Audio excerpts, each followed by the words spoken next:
Timbalan Presiden PKR Azmin Ali berpotensi mengkhianati muafakat nasional yang terdiri daripada UMNO dan PAS, kata Naib Ketua Pemuda PKR AMK Syed Badli Shah Syed Osman. Dalam satu kenyataan, Syed Badli berkata beliau menyambut baik kritikan UMNO dan PAS Gombak terhadap Azmin yang didakwa mengenepikan muafakat nasional di Selangor.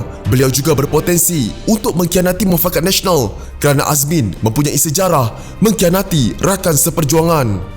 Justru itu langkah yang diambil UMNO dan PAS kawasan Gombak adalah tepat dan saya menegaskan sekali lagi bahawa mandat tersebut perlu dipulangkan kembali kepada rakyat Gombak, katanya. Terdahulu sebuah portal melaporkan Menteri Kanan kluster ekonomi itu dikritik kerana didakwa cuba membelakangkan UMNO dan PAS di Selangor dan tidak melibatkan mereka dalam mesyuarat penyelarasan pembangunan peringkat daerah dan negeri itu. Kritikan itu disuarakan oleh Yang di-Pertua PAS dan Ketua UMNO Gombak yang mana Azmin adalah anggota parlimennya. Yang di-Pertua PAS Gombak Salihuddin Muhammad Nasir berkata tindakan Azmin itu seolah-olah menunjukkan terdapat usaha untuk mengetepikan muafakat nasional di Selangor.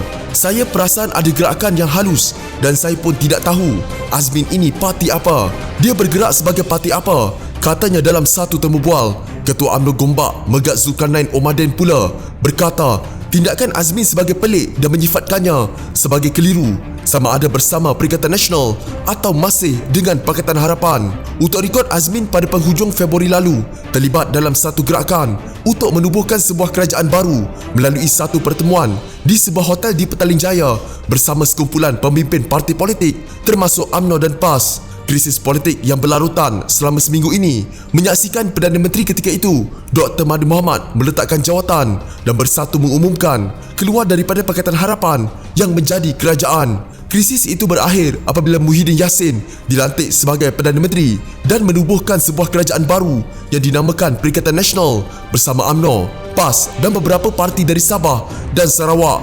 Azmin yang meninggalkan PKR untuk menyertai Bersatu kemudian dilantik sebagai Menteri Kabinet oleh Muhyiddin. Sementara itu, Syed Badli menyifatkan Azmin sudah tidak relevan lagi dalam arena politik tanah air. Azmin sudah tidak relevan lagi berada di kerusi Parlimen Gombak dan Dun Bukit Antarabangsa. Bahkan beliau sudah tidak relevan untuk terus berada di arena politik negara. Azmin seharusnya mengosongkan kerusi Parlimen Gombak dan Dun Bukit Antarabangsa untuk dipulangkan kembali kepada rakyat, katanya. Jika anda mempunyai gejala seperti demam, batuk dan sesak nafas, jangan berlengah untuk terus ke klinik atau hospital bagi menjalani ujian saringan bersama kita tangani wabak COVID-19.